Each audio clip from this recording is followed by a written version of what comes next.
Okay, welcome back to a new season at Smash Mouthing Football. And I'm your host, David, and I'm here with our UK-based journalist, Conor, to talk all things NFL. So, Conor, how did you enjoy the first week? Good, yeah, good to be back. Like I say, long wait, but we're back with the NFL, so yeah, plenty to talk about. And Lions win, so I'm happy. Of all the games in week one, what was your favourite? I quite enjoyed Packers Eagles. I felt that was I know a lot of people had talking points on it with the turf and everything, but no, that was a game I quite got behind there. Had a nice little ending as well, so I'll go with that one actually. And in terms of the Packers, they lost Jordan Love at the very one of the last plays of the game.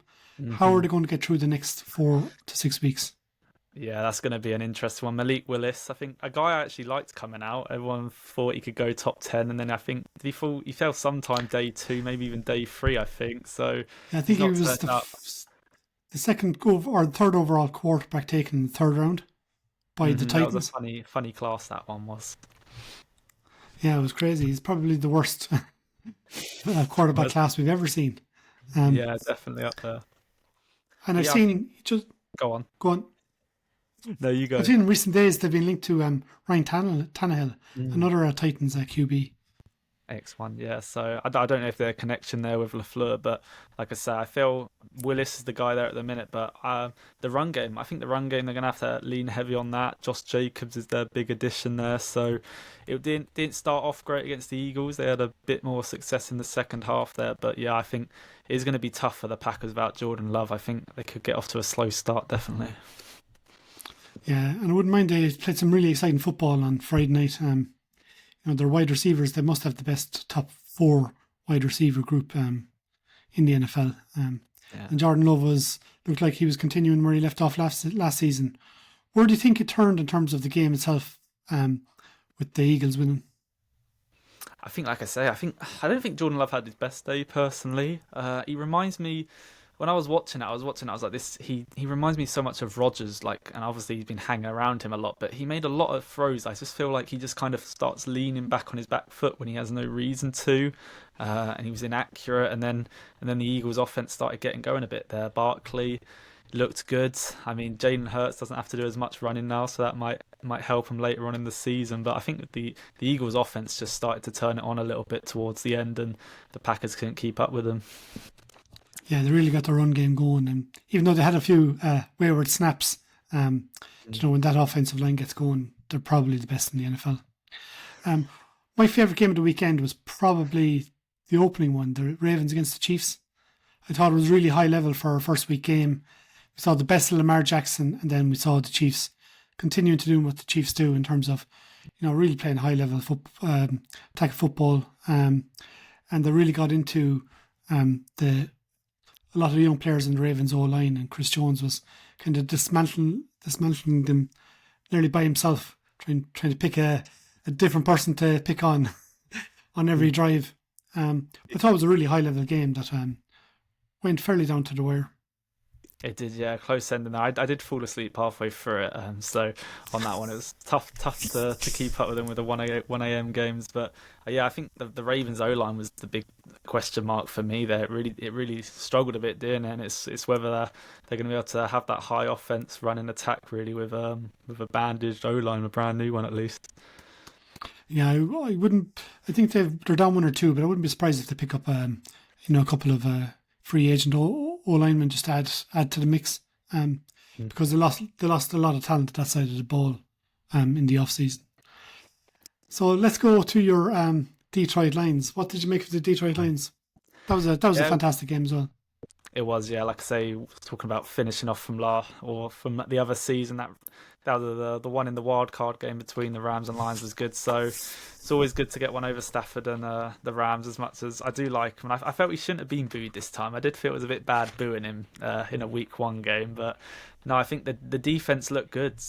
Last year defense was really struggling. I feel towards the end. I'm surprised we got where we were, but it looks good this year. They completely redone the secondary. I think offense was a little bit rusty. Amon Ra really didn't see a lot. And Goff wasn't at his best, but no, good things forward, and it's always good to win a game where you didn't even really play your best football. And Jameson Williams had a kind of a coming out game for the first week of the season. he looked like his Alabama electric best after an indifferent season last year. Yeah, I love JMO. Like I said, I think he's a guy. It didn't really surprise me. He had the game he did. To be honest with you, I mean, we're in a fantasy league, and I had to get him early because I know the season he was going to have. But yeah, he's the play. He's had that first year, his rookie year. He didn't really play because the ACL, and then last year he had a few up and downs. But it feels like the way the coaching staff and everyone's talked about in this training camp and pre-season, he's the guy he's like a different person really, and. Wide receiver, I don't feel we have the most depth at. I feel it's one of our weaker positions. And him and Amon-Ra, he needed to take a step up, losing Josh Reynolds, who was a key piece, to be honest with you. He's not the flashiest player, but he's key. And I think JMO's going to definitely take that from there and just keep on getting better and better. I thought what was very impressive about the Lions was in the end, when the game needed to be won, they got behind their offensive line, and their offensive line rolled down the field in that last drive in overtime to win the game. I mean, I was very impressed throughout the game with the LA Rams defense.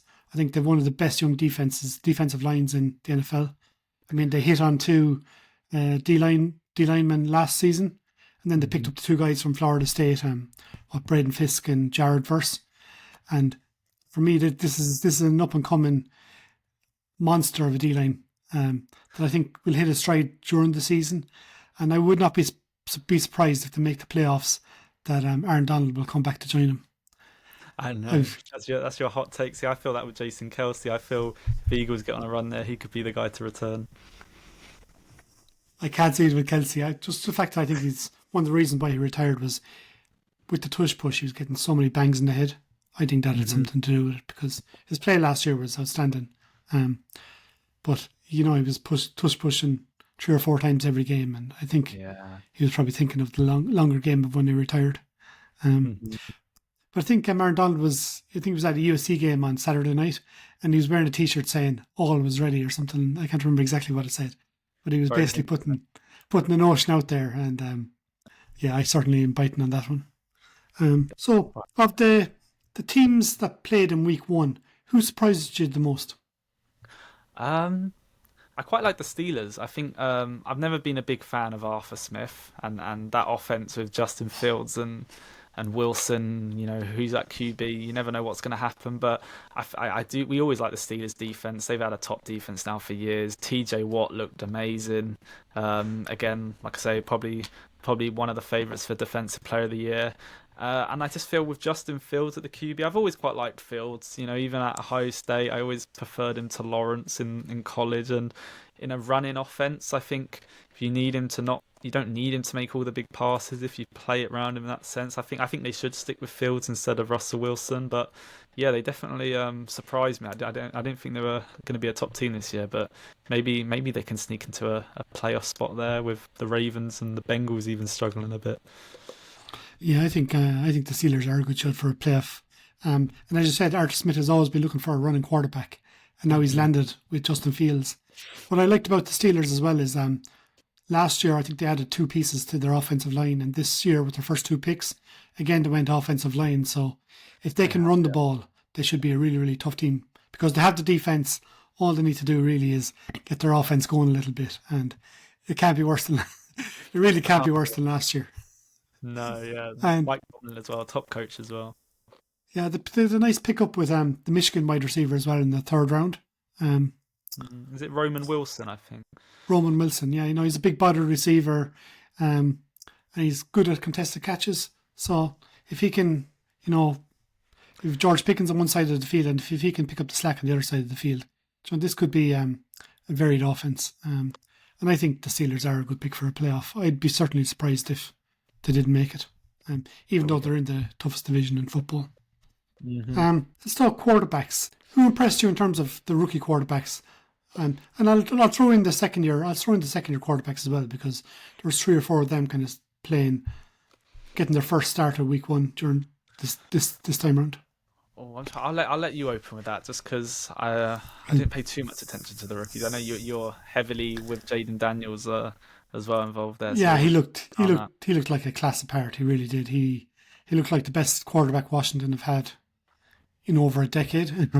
I mean, he'd remind you a lot of RG3, but I suppose what I like about Jaden Daniels more is he seems to be at his best standing in the pocket. Like I think a Really? lot of the really exciting quarterbacks, like you could talk Anthony Richardson, you could talk Jalen Hurts, you could talk Kyler Murray. They're at their best when they're outside the pocket and they're really doing damage. And I think Jaden Daniels can do that, but I think he's one of those quarterbacks that if you give him time in the pocket, he has the ability to slice you up. And I think he's a really, really high level talent. And outside of Terry McLaurin and maybe a pair of running backs, we don't have much talent on the offensive side of the ball. I'd No. be worried about the offensive line. If they get any injuries at all, we've no depth on offensive line, and we've actually a bang average offensive line when everybody's fit. So hopefully he won't get injured this season. But he looked really a class apart of all the rookie quarterbacks in week one, and Mhm. yeah, he's going to be really exciting to watch. Yeah. How do you feel with Cliff Kingsbury? Obviously, there I heard some negative stuff on him, but obviously OC there can do it with dual threat quarterback. So Um, mm, the fact that he used to coach Kyler Murray, he has that experience with threat quarterbacks, but they play a lot in shotgun, maybe too much. And I think that's Cliff Kingsbury's, his modus operandi. That he always likes to play in shotgun, and I think especially when you're running plays from shotgun, you've 3 or 4 yards to make mhm. before you even reach the line of scrimmage. Um, Yeah, and I think that'll be a feature during the season. But I think we've got two good running backs in terms of like they're both good on the ground and they're both good enough in the passing game as well. That might just take a bit of pressure off Jaden Daniels. But he did run a lot. I mean, he was running for his life 3 or 4 times and was good enough to kind of get out of it. But yeah, hopefully we can just. I'd be signing a couple of free agent guards and tackles just to beef up our offensive line because, as I said, the starting O line is average, and behind that is very, very shallow. Um, yeah. so, what about yourself in terms of any of the other quarterbacks kind of caught your eye last week? Um, there was some quarterbacks that caught my eye for the wrong reasons. I think Will Levis. I really like the Titans. I know, like I said, we might talk about teams a bit later on about who we like that lost, but the Tennessee Titans I really like. But Levis, he came in mid-season last year, and I felt he performed well. But in that game in particular, he against the Bears are a top defense. They were, if not one of the best defense to end the year. They've added to it more, so it's going to be tricky for him. But it kind of felt like he can't, like you said, with QB's best outside the pocket. That's where he's bad at. He needs to be in that pocket. He needs a good offensive line around him, and there's a young offensive line there as well in the tackles. So it's going to be they got to keep him upright, and I feel Tennessee they might struggle to do that. And yeah, Levis definitely looks a bit not uncomfortable outside the pocket, and they might struggle with that. Yeah, one thing I like about Levis is I think he's got a golden arm. Like he can really put it anywhere. Mm, But it's decision making again that's going to leave him down. But one thing I like about the Titans is they really went after the offensive line in free agency, and they've yeah, picked up two good guards to kind of bolster that line. Um, so I expect them to be able to run the ball and this season, and if they can run the ball, John Levison might get a bit more time in terms of play action to throw the ball down the field. Um, maybe who but knows? yeah, but I don't know. I kind of like him a little bit. I'm a little bit higher on Levis. Just the fact I had so Hmm. low expectations last season. I thought he had a great game against the Steelers I last year. remember So that. Yeah, yeah, so that's some kind of holding a bit of light. But yeah, he definitely threw away that game, he did. Yeah, figuratively as well as literally when he tried to get that ball out of bounds and straight into the arms of yeah. the He Bears. fell onto his knees. I think he did straight after he threw it. Yeah, and that was the turn of the game. Um, so that's one that I'm sure Levis would like to have back that game. But I think the AFC South is going to be very interesting with three quarterbacks going into their second year, Mm. and three exciting quarterbacks to look at as well. What did you make of Anthony Richardson? I quite like Richardson and that Colts offense. I know, did he only complete 9 passes, I think, on the day? Obviously had a huge bomb to Alex Pierce there, so he got his yards up there in that direction. But Yeah, I'm a fan of Richardson. Like I said, I think he shocked a few people last season. I think he was always viewed as the QB that is going to take the longest to develop. And he started the season, he looked like one of the best. I mean, him and Stroud, obviously. And then obviously picked up that shoulder injury, missed the majority of the season. Now's back with, I think, a pretty good team, to be honest with you. You got Jonathan Taylor there, who's a former offensive player of the year. They've got plenty of receivers as well. Drafting Mitchell from Texas, who is like a CD Lamb, very very much like him. But yeah, I think Richardson, he definitely. Stroud's obviously going to be the guy from last year's draft class that everyone looks at the best, but I think Richardson's close behind him, to be honest. Yeah, I think he's going to be very exciting to watch. He's going to score a lot of touchdowns, and he, his actual game reminds me of RG3 in the fact that his legs will do the damage, and he's got that big bomb down the field. Yeah, But huge there was a arm. few passes that he left out there that he was just very inaccurate, like 20, 30 yard passes where he overthrew it, or so I think he's a lot of developing to do, but he should be really exciting to watch. Yeah, it I kind of think feels that like better at 60-yard passes than 10-yard passes. definitely, and like that 80 yard bomb is something else. Like they should be great to watch this season. Hmm. And yeah, I'm looking forward to him being on the TV a few times during the season. And I agree with you with the Colts. They're a balanced team in offense and defense. Really, it's there for Anthony Richardson if he's good enough to take it. Yeah, be in Um, the division. One of the features of the season is the new kickoff rule. What was your first impressions of it? Yeah, I was really interested by it. Like I say, new rule there with them playing a lot more closer for the safety reasons. But I don't know. I don't think it has personally worked as well as what they wanted it to. I remember seeing the stats they were showing. It was like, was it the lowest return rate last season? And kickoffs have been getting really irrelevant. And then this year, it kind of feels, obviously, I think the touchbacks are now to the 30-yard line. But it seems like it's quite easy to get good returns, or it's hard to defend these kick returns. So teams are just hitting touchbacks still because they can fall to a big return, or even a touchdown there. So I think it's good, as in it looks a bit better, and obviously safety reasons. Playing it before, you run down there and you're just going head on with someone. It's not great, but yeah, I think there's still some work that maybe needs to be done if they want more returns to happen. Yeah, I was really excited by it. But I agree, if they could move it back even 5 or 10 yards, the actual kick, so it more often lands at the very least in the end zone. Um, I think we're going to see a lot of touchdowns because there was a few times in the very first couple of matches where if somebody didn't make a tackle, they were going all the way. Hmm. I think the only kind of return we saw all weekend was the DJ Dallas, Arizona, but that was from a punt. I think Yeah. we're going to see a lot of. I can see why teams are kicking it over the end zone and given the 30 yard starting off line. But I think it's a matter of time before someone breaks loose and scores a touchdown. And I think once that happens, it'll keep coming because the kick returners are back. They've disappeared for about 5 or 6 years, but having a brilliant kick returner is going to be gold dust, I think, going forward. It will, yeah, and I know there's probably other teams doing it as well. But I see the Lions; they do a very knuckleball kind of thing. I think if you get the ball to bounce before in the landing zone, as they call it, and it rolls in, it can go on the 20. So there's different ways teams will mess around and start playing with things and find the best way for it. Okay, in terms of like we never really kind of chatted much after the draft, but in terms of the draft this year, who are your favorite players in this year's draft?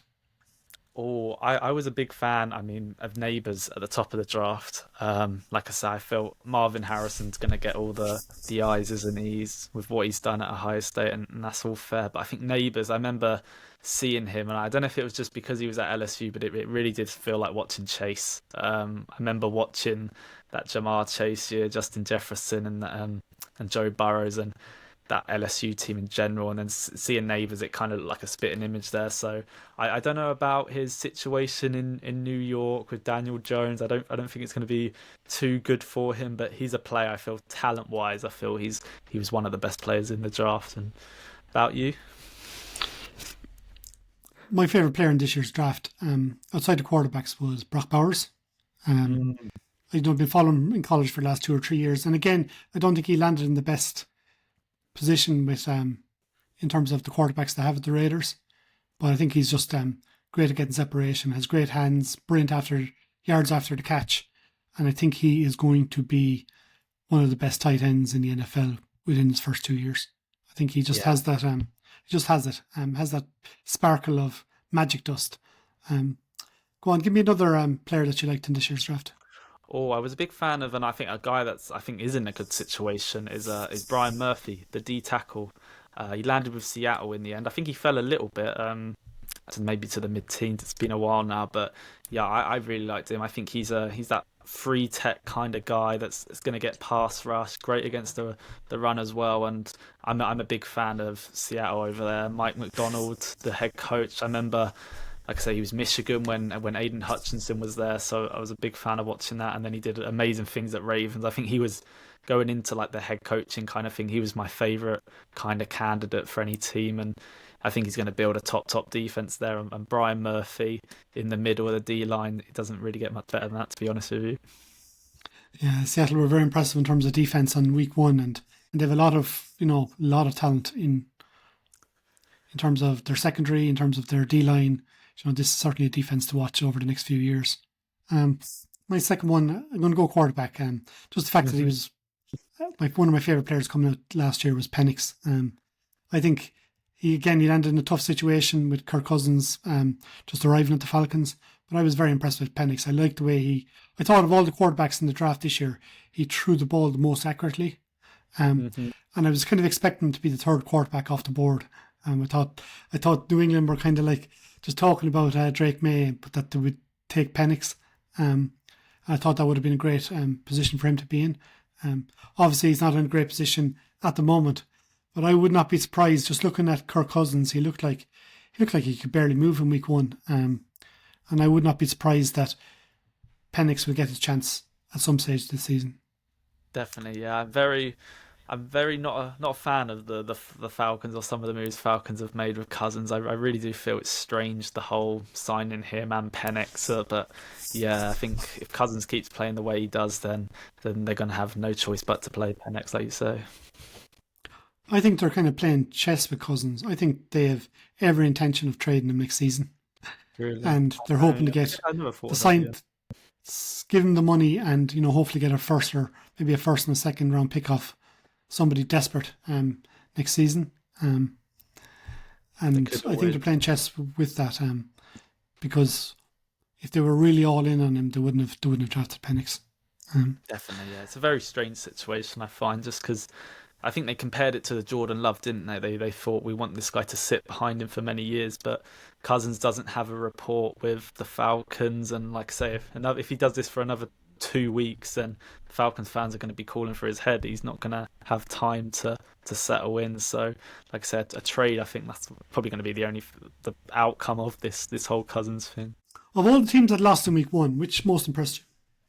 Do you want to leave with this? I would have said the Titans, but we've already talked about them a little bit there.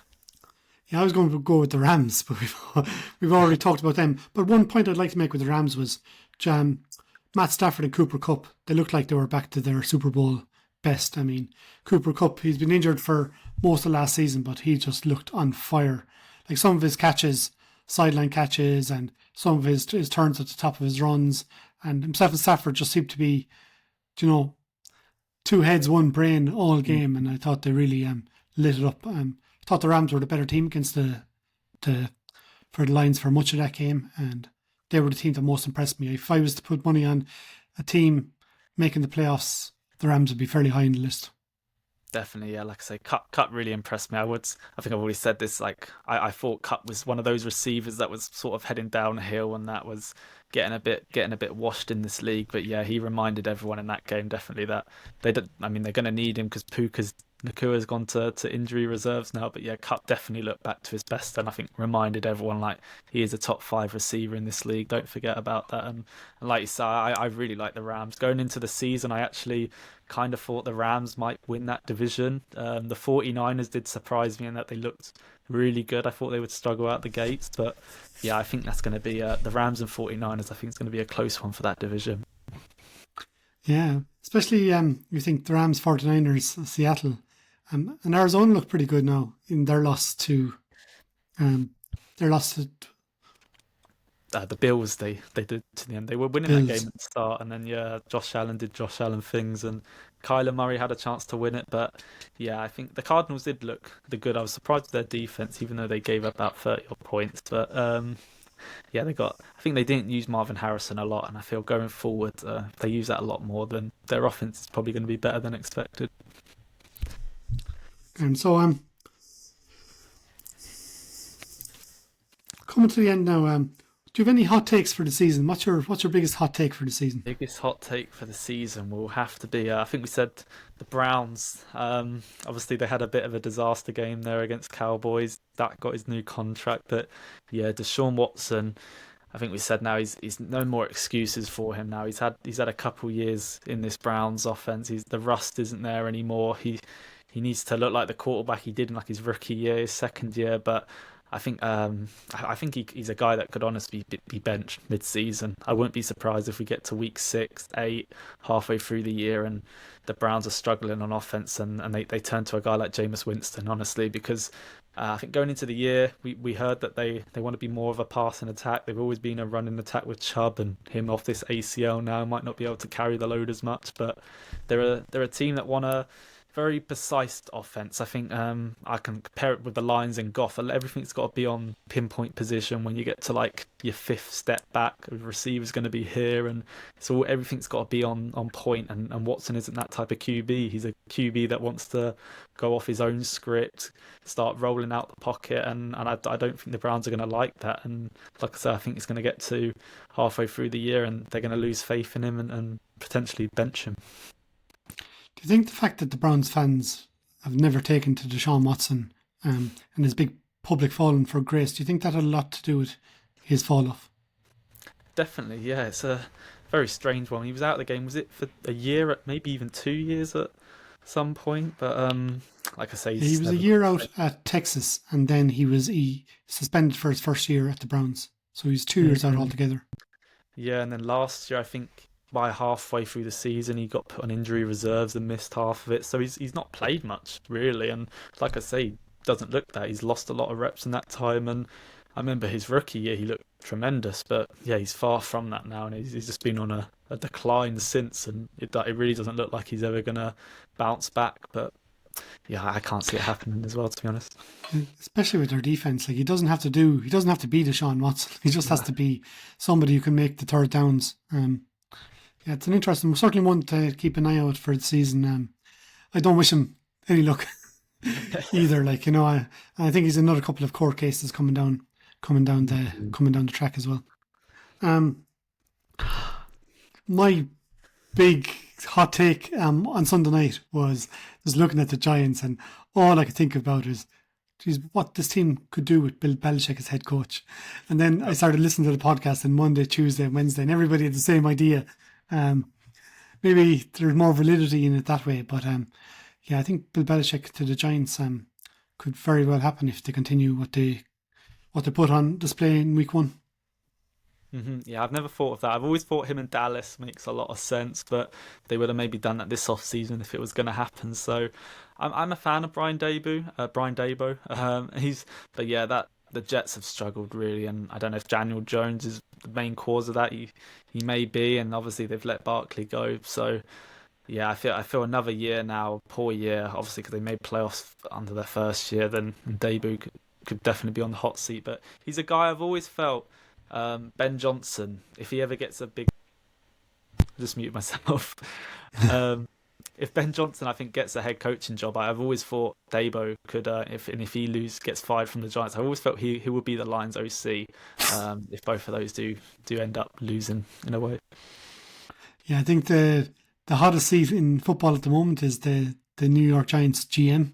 I mean, he came across terribly in that Hard Knock series, and I can't see him lasting too long, no matter what happens this season. But I think the Giants have good defense. They just need to get something going on offense, and I think they're in a weak enough division. I think they're playing Washington in week 2, and it's 2 poor teams. And I would think at the moment Washington is the poorer of the 2. but Oh, at least we have a quarterback in place. yeah, you got a long road ahead of you still. Yeah. So Conor, very last question. I think Thursday night football, Bills visiting the Dolphins in Miami. How do you think that's going to go? Yeah, the Dolphins seem to struggle a bit during week one there. They had to have a comeback win. It always feels like the Jaguars kind of bottle leads at the end. I didn't know if you've seen they were 17-3 up and then Travis Etienne fumbled on the 1 yard line. And then was it the next play, Tyreek Hill scored an 8-yard touchdown. So I think the Dolphins, these are always exciting games, Bills Dolphins. They're two top teams. They're Super Bowl contenders. The Bills look a little bit worse than last year. They've lost a lot of pieces. They've got a young receiving core, and Josh Allen in that week one, he ended up just having to put the team on his back a little bit and just get them over the line and get the win. So I think it's at Dolphins, but yeah, I'm expecting a high scoring game. I think Raheem Mostert's already been ruled out. Devon Achen's also questionable, so Dolphins could be losing some offensive weapons there. But yeah, I think the defenses might struggle to stop both of these offenses. Yeah, I think one of the things about the Bills over the last few years is they've needed Josh Allen to play hero ball, and when he gets to the playoffs, he usually looks wrecked after carrying the team through so many wins. But I could see the Bills kind of reverting to more of a run game during the season. Like, they have to take the pressure off them, and I think they've added a few pieces in terms of like running backs or emphasis on the running backs. And I think they'll actually be better than people's expectations. I'll tip them this weekend. Against the Dolphins. I will tip Dolphins. So there we go, one apiece. There we go. So we'll see how that turns out, and sure, we'll be back next week for another chat. Yeah, it was great talking. Yeah, great. All the best, Conor, and we'll see you next week. See you later.